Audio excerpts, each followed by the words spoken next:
Hi all, hope everyone is keeping safe during this period. These challenging times remind me of a quote from Socrates. The secret of change is to focus all of your energy not on fighting the old, but on building the new. My name is Mitesh Kumar. I am the current chapter director for IAQA Singapore. IAQA's current tagline is clearing the air on indoor air quality. On another critical update, the World Health Organization yesterday has acknowledged evidence emerging of the airborne spread of the novel coronavirus after a group of scientists urged the global body to update its guidance on how the respiratory diseases passes between people. The WHO has previously said the virus that causes the COVID-19 respiratory disease spreads primarily through small droplets expelled from the nose and the mouth of an infected person that quickly sinks to the ground. During this presentation, we will cover on the following: introduction on Indoor Air Quality Association, our pillars of excellence, basics of indoor air quality, international business standards and green building standards, and local and green building standards to support global efforts in dealing with COVID-19 crisis. And finally, some additional resources. Now we'll begin with IAQA's mission statement. IAQA basically is an international organization which was established in 1995. Indoor Air Quality Association is the leading organization dedicated to developing, educating, and supporting our multidisciplinary members to identify and resolve indoor environmental challenges. Singapore chapter is quite relevantly new and was established in 2016-17. Our membership is basically made of individual and corporate members. We have 5 pillars of excellence, beginning with members engagement, where we are trying to provide value proposition to our members by connecting them to other members in the same industry and diversifying the members' participation. Our second pillars of excellence is communication and connection, where we are trying to increase the knowledge of IQ related issues in local and international standards and continuing current efforts in advocacies as well. Under education, we are providing training, seminars, and technical talks. Our 4 pillars of excellence is providing exceptional services to our members, create a transparent and fiscal responsibility for our groups and members, and provide a good governance for them. Under our 5th or the last pillar of excellence is collaboration, where we are basically joining with other associations or groups by signing MOUs, providing discounted rates to members, and participating in various research groups related to indoor environmental quality. We'll cover a few basics of indoor air quality. Now, what is indoor air quality? It basically describes the physical and chemical characteristics of air inside a building. What is IEQ? It includes air plus another stressors such as lighting, noise, ergonomics, overcrowding, and psychosocial stressors. We'll discuss on the very critical definition of acceptable IAQ, which has to be both healthy and comfortable. So air in an occupied space towards which a substantial majority, at least 80% of the occupant, should show no or express no dissatisfaction, and in which they are not likely to be known contaminant that poses a significant health risk. Now we'll discuss some international business standards. We'll talk about ISO 9001-2015, which is a quality management standard, which states under clause 7.1.4, environment for the operation of processes, the organization shall determine, provide, and maintain an environment necessary for the operation of its processes and achieve conformity of products and services. So basically, a suitable environment can be a combination of human and physical factors such as social, psychological, and physical. So in physical, the stress is given particularly on monitoring of temperature, heat, humidity, light, airflow, hygiene, and noise for the workers, for the occupant of the building, and which are working in the organization. These factors can differ substantially depending on the products and services provided. So basically, we can collaborate. We can reference it to IEQ assessment, IAQ monitoring for this clause. Under ISO 14001-2015, which is the environmental management standard, clause 7.1 under clause 7 support, 7.1 resources, and 7.2 competency refers to an organization shall determine and provide resources for the need and establishment, implementation, maintenance, and continual improvement of environmental management system. And in under competency, it also refers to the person to ensure that the competency on the basis of appropriate education, training, and experiences there, and determining any future training needs associated with environmental aspects and environment management system. So it's basically referring towards indoor environmental quality, outdoor environmental quality, and training aspect of it if you are doing any in-house monitoring for your organization. Now we'll talk about ISO 41001-2018, which is a facility management system. Under clause 9, performance evaluation, subclause 9.1, it refers to monitoring, measurement, analysis, and evaluation. So basically the clause states that the organization shall determine the scope of FM services to be monitored. In accordance with the scope, the organization shall determine the emphasis is on point 3 to 7, data to establish baseline performance. So for facilities management, it could be indoor environmental quality or indoor air quality, which includes your noise, ergonomics, lighting, vibration, etc. What needs to be monitored and measured? So we just discussed about that. Methods of monitoring and measurement, some can be done continuous, some can be done at the point of time, depending on what parameters are measured. And when monitoring and measurement shall be done, it can be done on an annual basis or a semi-annual basis, and when the results from the monitoring and measurement shall be analyzed and evaluated. So it can be done after the test and analysis has been done. What are the results, and if there is any indoor air quality issues, what can be done to enhance the indoor environment quality of the building or the facilities. ISO 45001-2018, which is Occupational Health and Safety Management System.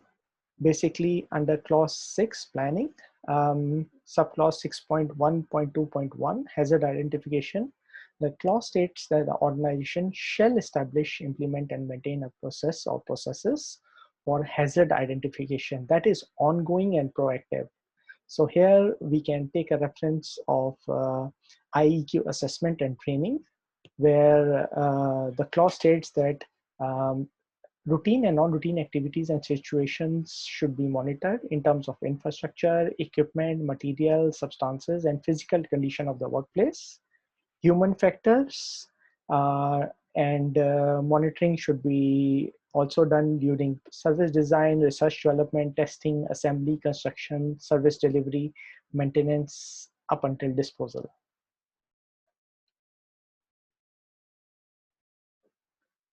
There are some upcoming standards for safety and health of the workers, which is ISO 45003, Occupational Health and Safety Management, Psychological Health and Safety in the Workplace.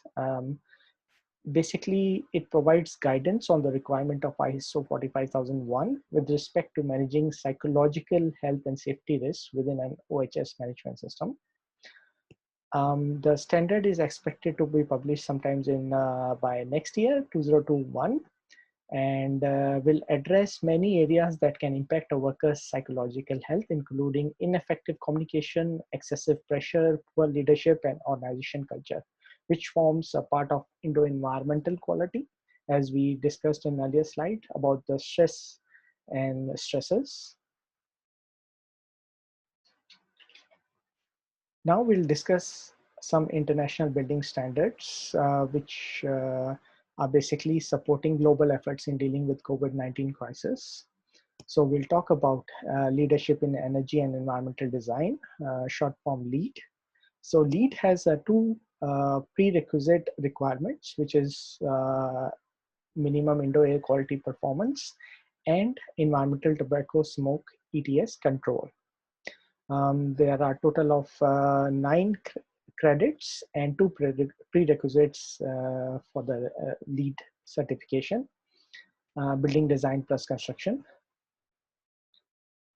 Now, new LEED guidance, they have introduced pilot credits for this COVID-19 period. The first one is safety first, cleaning and disinfecting your space. Basically, the credit is requires facilities to create a policy and implement procedures that follow green cleaning practices. It basically emphasizing what kind of chemicals should be used, are they environmental, and of course less harmful for humans or the occupants of the building, that supports a healthy environment and worker safety. Second would be re-enter your workspace credit. It is a tool to assess and plan for re-entry, as well measure progress once a space is occupied. It identifies sustainable requirements in a building operation and human behavior that takes precaution against the spread of COVID-19 disease. There's a new pilot credit, which is building water system decommissioning. So it basically is to help or assess building teams to reduce the risk that occupants are exposed to degraded water quality. As many buildings and businesses were closed for over a month or a week time, depending on which country and what regulations were enforced. There was a lot of stagnant water, which was present in, and unsafe drinking water, which was present in those buildings. So basically this credit is for that kind of situation. Second is on managing indoor air quality during COVID-19. So it basically builds on existing indoor air quality requirements and credits in LEED. And the building team should ensure indoor air quality systems are operating as designed and determine temporary adjustments to ventilation. Increase the ventilation that may minimize the spread of COVID-19 through air. Now we'll talk about well building standard. So well building standard, in particularly for air section, there are 29 features, and there are different precondition requirements and optimizations in the well building standards. So the preconditions are like following air quality standards, smoking ban, ventilation effectiveness, VOC reduction, and air filtration, which are also very important in terms of dealing with COVID-19 crisis. Now, based on the point system, you can, well has silver certification, gold certification, and platinum certification. So you can get different based on the precondition and optimizations which are met for the building or the criterias which are basically fulfilled. You will get an appropriate certification based on those requirements.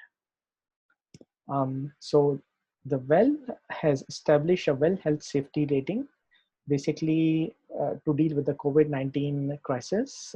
Basically what it is an evidence-based third-party verified rating focused on operational policies, maintenance records or protocols, and emergency plans, including stakeholder education and engagement to address COVID-19 crisis and health and safety related issues in the future as well. So there are 5 key things which are covered in this: cleaning and sanitizing procedures, emergency preparedness and programs, health service resources, air and water quality management, and stakeholder engagement and communication. Now we'll talk about some local green building standards. BCA Greenmark certification scheme. So BCA Greenmark certification scheme is also emphasizing on thermal comfort, minimum ventilation rate, filtration media for the times of pollution, having low VOC paints, refrigerant levels, sound levels, to mention a few, which deals with indoor environmental quality. Under BCA Greenmark indoor air quality requirements, there are various points which are given. If you basically fulfill certain criteria, prominent for indoor air quality will be indoor air quality audit, where you get 0.5 points for the indicate if you are doing measurement based on indicative method, and 1 point for reference method. Post occupancy evaluation, if you have parameters which can be displayed in a building, you get half a point for that as well. And indoor air quality trending, advanced green efforts, provision of monitoring and trend logging for temperature and relative humidity through centralized system. So under similar to LEED and WELL, Greenmark also has various levels of certification, starting from basic Greenmark certified to gold, gold plus, and platinum, based on the point system. To deal with COVID-19 crisis, there is a joint BCA, Building Construction Authority, Ministry of Health, and National Environmental Agency guidance note on air conditioning and mechanical ventilation operations. So the emphasis is on increasing ventilation for indoor air dilution. So basic requirements are to purge the indoor air before and after occupancy. You can do it for a minimum of 30 minutes or up to 1 hour. Keep toilet exhaust fans running for longer and operation during longer operating hours. Increase outdoor air intake wherever possible. Reduce indoor air circulation. Use windows openings as much as possible. Stop rotatory heat exchangers or heat recovery wheels. Under enhanced air cleaning health service resources, they have mentioned few points such as use high efficiency filters for air handling units, at least MERV 14 or minimum for MERV 14 ratings. Localized air cleaning with portable air cleaners, use of UVGI, and installation of maintenance of ACMV system as per manufacturer recommendations. However, there are two conditions to note that this only applies to office or general buildings, with the exception for factory production area, hospital, polyclinics, and laboratories. And these measures in guidance note will only be effective if the key measure against COVID-19, such as safe distancing measures for building occupants, wearing of mask, and regular cleaning of high touch points are already implemented. So these are add-on to the safe distancing measures, which are required in order in phase 2. There are some additional resources which you can refer for indoor environmental quality and indoor air quality requirements in a building. There are two resources. First is from American Society of Heating, Refrigeration, and Air Conditioning, which is ASHRAE. There's a link given for that. And the second one would be from the Federation of European Heating, Ventilation, and Air Conditioning Association, which is REVA, which is a European organization. So finally, I will end my presentation with this information. Hopefully, you find it useful. And we have another upcoming seminar by another prominent speaker, Mr. Donald Weeks. There will be an email sent for all our members and non-members who would like to attend the seminar. And if you have any questions or any information required from our side, please do send us an email And please visit our website or social media channels for upcoming events and more information. Thank you.